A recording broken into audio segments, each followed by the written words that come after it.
ba natin ipapaliwanag, ba't ganon? Yung net trust ni Marcos Jr. mas mababa sa SWS compared sa Pulse Asia, kung tutuusin, pareho lang naman po yung ginamit.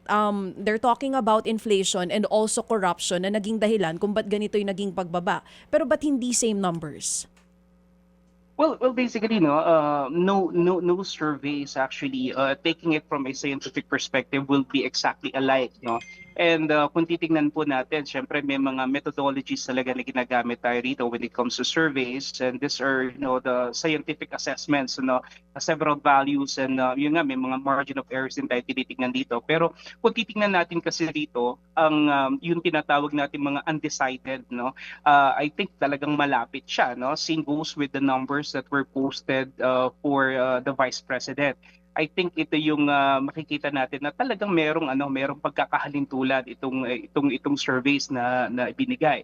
Pero ang siguro mas maganda tingnan natin dito, DJ Chacha, is kung paano talaga nangyari, na talagang lumagapak yung kanyang mga numero basically. And I think hindi dahil sa may ginagawa si VP Sara, anything significant, anything brilliant, but I think it's really the president and the government self-destructing at this point in time.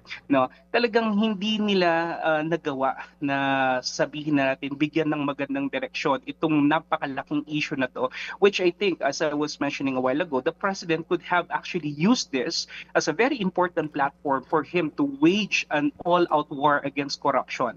Kaya lang kasi kung meron talaga siyang pinoproteksyonan at kung meron talaga siyang kinakatakutan na madawit dito, and if all roads will lead to Malacanang, definitely he is in a very, very precarious situation at this point in time na hindi niya talaga magagawa decisively yung kanyang dapat gawin. At ito yung nakakaapekto doon sa kanyang pagbaba ng numero. So it's really a choice between how to really navigate between having this low trust ratings and effectively addressing the issue of corruption na medyo ma-endanger din naman yung kanilang sitwasyon basically.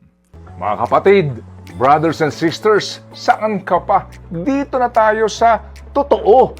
Dito na tayo sa True FM. Mga kapatid, mag-subscribe and follow po kayo sa social media accounts ng True Network PH. Yan po kami, hanapin nyo lang True Network PH, Facebook, Instagram, YouTube, TikTok, and podcast.